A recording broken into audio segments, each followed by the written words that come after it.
the playoff video. I know exactly what you guys are thinking. Nice and early. That's right. I'm bringing this video to you before a single game in playoffs even started. I'm talking not a single one. No games have been played. We're going in fresh off the season. Nothing, right? I know. Let's dive into it. Let's start with the East, the most boring side of the whole fucking series. Round one. What are we saying? What are we saying? Okay, wait. We go bam, bam, bam, bam. Do I even gotta explain myself?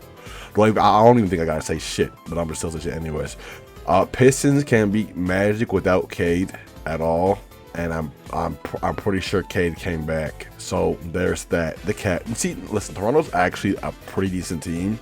Like they kind of low key way better than I thought they'd ever amount to like at all this season. Bro, I swear they were like a bottom like fucking what like 13 seed team last year. I swear they were crazy trash last year.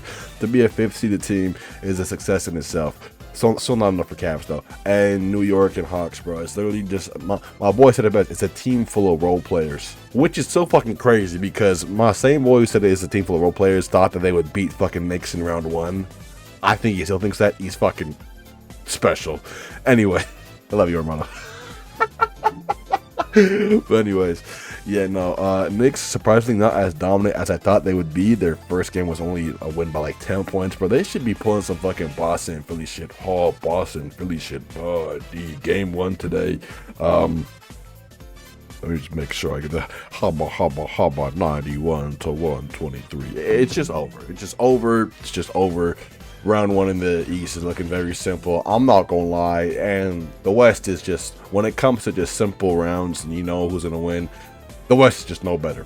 Bam, bam, bam, bam. Yeah, no, pretty simple again. No need to really explain shit. Now this is what I'm really saying, right?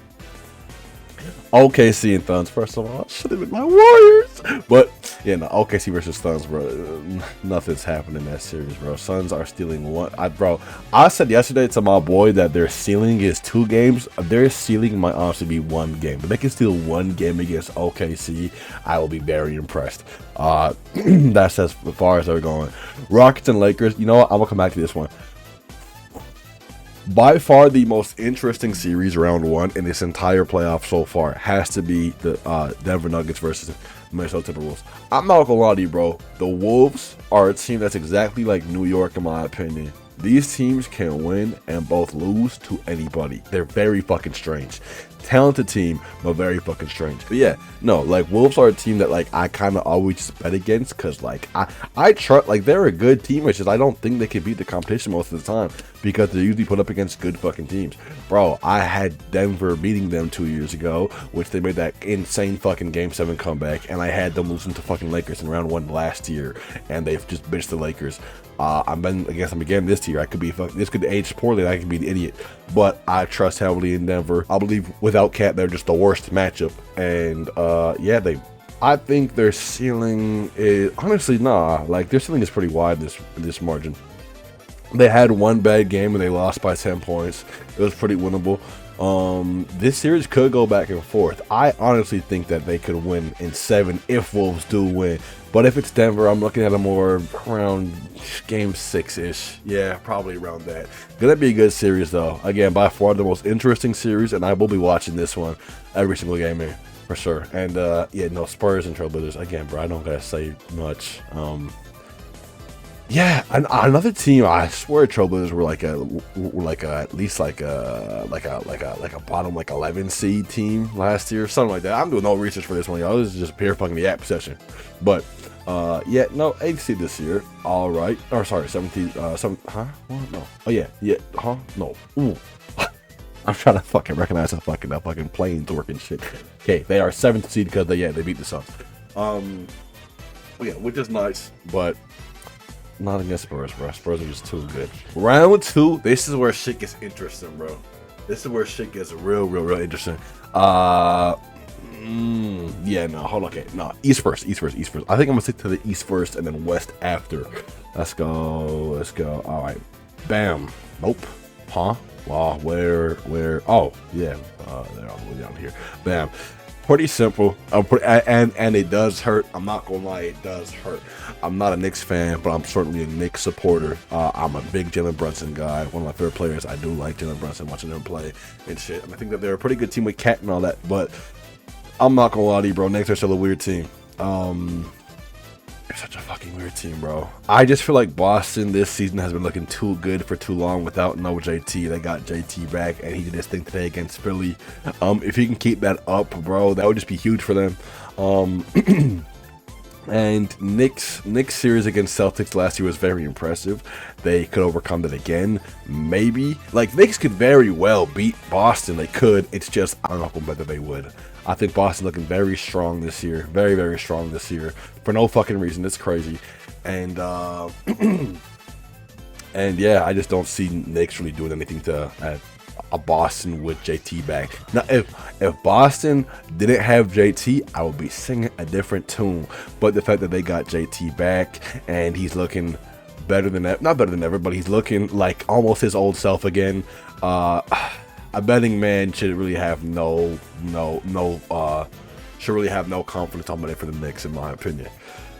This will be an interesting series though. Knicks and Boston, again, another series where you gotta watch every single game because you know it's gonna be good. But I do see Boston taking it. Oh, what?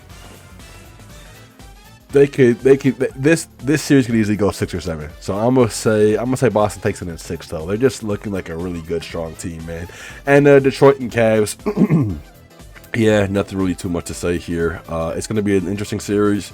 I believe Detroit could have the power to get them out, and maybe the 5 would be a good series. I would still say 6 though. 6 for Detroit over Cavs. Nothing too crazy. Over to the West though, bam, bam. This is hard, bro. Now, of course, oh shit, I never even fucking talked about. Damn it, I never even talked about Lakers fucking Rockets, bro. I never even. Hold on, I gotta. Hold on. hold on. I never even talked about Lakers Rockets, bro. Oh fuck it, we talking about Lakers Rockets right now, bro. It's fucking crazy because if this was a healthy Lakers team and they had AR and Luka, I would be saying Lakers takes this over Houston any day. They just don't, bro. It's just LeBron by himself. They're saying to get Luka back at around game 3 to game 4-ish, but he's coming right off an injury. That won't be a Luka at 100%. It won't be the same shit. It'll be effectively him being a shadow of himself, right? We won't get that healthy Luka we all want during playoff time. So it's still kind of like Luka at, like, let's just say he comes back, Luka at like 50-60% and a 41-year-old Bron. They can't do it against Houston, man. They can't. I was shocked as fuck that they stole the game yesterday. Shocked as hell. But I don't know if they can win game 2. This whole fucking list could go to shit. Actually, no, it wouldn't, because they would still lose to OKC. But in theory, it could go to shit if Lakers can steal 2 games, because bro, having that 1 game stolen was nice, but 2 actually gives them a comfortable cushion. So we'll see for that. I was shocked that they won, but overall, whenever KD comes back, though, a huge factor of their loss last time was because they had no KD, and his presence is huge. With KD back, this team should be able to steamroll the LeBron-led Lakers. So yeah, I got no faith in Lakers. Anyways, that leads us to our to our actual series now for round 2. OKC versus Rockets, bro. OKC's just a really good team, man. Fuck, bro. I didn't even look into their records this season. Rockets didn't beat OKC to my knowledge. I think I looked at OKC's losses the other day on the phone with a buddy, and I didn't see OKC there for their. I'm sorry, I didn't see Rockets there for one of their losses. So. Nah, this team actually might get swept just like Phoenix Suns, bro. I'm gonna lie. Either swept or gentlemen swept. I don't see the Rockets stealing more than 1 game off OKC. They're just a very good squad. And, bro, this could be the best series in all of playoffs. Round 2, Denver versus Spurs, bro. Dude, this series is going to be fucking cinema. Fucking cinema. But I think overall, if I had to pick one team to stop Spurs with their inexperience, that's the one thing I could say about Spurs, is that they are inexperienced, right? I'm taking Denver's championship experience, their playoff experience, and overall, just, I guess, Let's have from the fucking future here. The word I was looking for that escaped me during my recording was developed. Denver is a way more developed team over Spurs. Spurs are an insanely great team. This series could very well go to 7 games. It would be highly competitive. You got the best player in the world versus the next face of the NBA. The storyline would be insane. But overall, man, I just gotta back Denver. They got the best player in the world. They got one of the best second right-hand mans in the world, Jamal Murray. And when him and both Jokic play and they are on fire, you can't do much about it. Also, we got Aaron Gordon, who turns to a star. Aaron Gordon is a role player who turns to a legitimate star during playoffs. And last playoffs taught us that, in my opinion. That's why I grew so much respect for Aaron Gordon. He's a huge factor. Very, very, very close series. Again, it could go 6 to 7 games, but I got Denver overall with their experience. And we are reaching round 3, so conference finals. Who do I think wins conference finals over Detroit and Boston? I'm taking Boston. I'm taking Boston to go to the finals this year over Detroit. The one thing I could say about Detroit, and again, to be singing a different tune, injuries, man, this year, is that Cade is back, but he's not the Cade that he was. He had a collapsed lung, man. I looked at his numbers right now, and they are nowhere near the Cade that we know and love. But Sam from the fucking future again. By the way, everyone, just so y'all know, the numbers I was talking about in this video were these numbers. Not including these numbers he put up yesterday. My God, 40 fucking points, and they still lose to fucking Magic. Oh, that's crazy. Apparently, Cade, like prime Cade, is just back. But that's one game though. We gotta see if he can actually sustain this. But anyways, yeah, I just wanted to include the context. Boston has a lot of star power. Detroit needs some star power to beat Boston, and if they got a Cade at again like 40-50%, they can't do it. Not with JB having a breakout year and JT slowly bouncing back. They can't do it. I got Boston as my team, unfortunately, coming out of the East. OKC versus Denver. This was a really, really, really hard pick again for me, but I don't believe in a back-to-back until I see it. I'm picking Denver. I'm picking Denver to go to the finals. Denver gave OKC so much fucking shit last year during playoffs. That series went to 7 games with an injured Aaron Gordon, and a Jokic had a shitter game 7. If those two things didn't happen, we could have easily have seen a very different finals last year.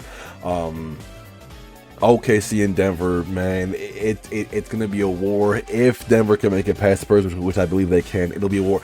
Either or, dude. There's a great chance whoever makes it out of round 2 with the Denver and Spurs series, I take as my finals. I'm sorry, I take as my finals appearance out of the Western Conference. But again, this is tough, bro, because OKC has every reason to be at finals again. I'm just saying I don't believe in a back-to-back team making finals since the Warriors, right? I don't believe it until I see it. I can see Denver making it. Denver is one of the most dangerous teams during playoffs, even though everyone's writing them out. I am not. I think they have so much reason to just be respected and be seen as one of like the top dogs, you know. So yeah, no, I got Denver, I think, beating OKC, and probably again 6 to 7 games. Denver has no easy path, bro. Holy shit. It'd be fucking Wolves, who they have had a very hard time with, Spurs, who are one of the scariest teams, and OKC was one of the scariest teams. So yeah, no, they're probably not gonna beat anybody in less than 6 games, in my opinion. But I do see them edging out OKC this year. That would be, again, a phenomenal series. I can't wait for that.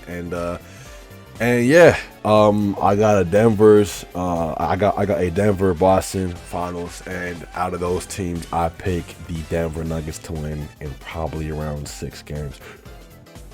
Those are my playoff thoughts. Those are my playoff predictions. I think I'll make an update video, I think every round, right? So after round 1 is done, I would start with round 2 and see if my predictions was right so far, if I have any additional thoughts, whatever. I'll update this for sure. But these are my early thoughts, so I hope y'all appreciate that, man. Like, comment, subscribe, Twitch down below, and yeah, love you guys so much. Until next time, y'all, take care. Later.